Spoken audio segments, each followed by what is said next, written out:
we can get discouraged by an apparent lack of results. I was just talking to a couple brothers last night. We're gonna go down to New York later today, and I know there's a group of brethren down there. They've been going at it, trying to plant a church for 4 years.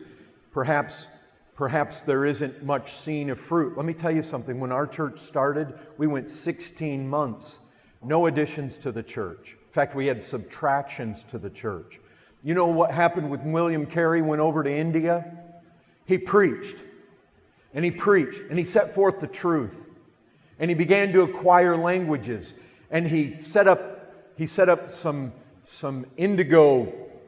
Is that the right word? But he was trying to produce income so that the churches back in England didn't have to support him, and he sought to be self-supporting, and he was getting the gospel out. And you know, it was 7 years before he had one convert. If you've ever read the biography, one man. I've been at that location there on the Ganges. No, is it the Brahmaputra, the Ganges River down there at Calcutta? I've been there at the place on the river where he baptized that guy. 7 years. 7 years. I preached right in front of that baptismal where Adoniram Judson was baptized. I think William Marshman baptized him there. Adoniram Judson.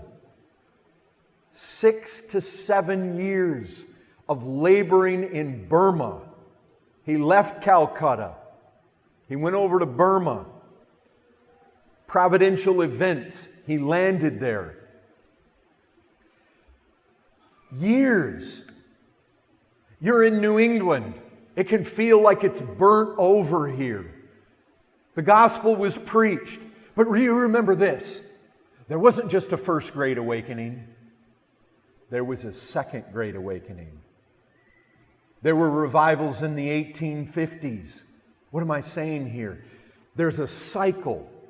Just because the gospel flourished here once and now it may not be, does not mean that it may not again.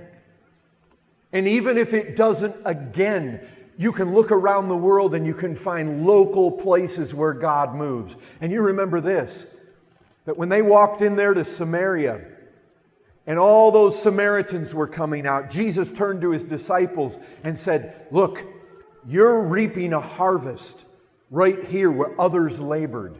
It may be that in our day we labor. It may be in our day we lay out the gospel seed. And it may be that in our lifetime we don't see it bring forth a harvest, but it may in the next generation. We may take part. There are those that sow, there are those that reap. Look, it's a big picture. It's a big package. But I can tell you this, that after 16 months, we began to see people added, and we began to see people converted. In fact, when Charles Leiter came down, I remember him saying that, speaking to people in our church, he said, most of these people have been saved in the last 3 years.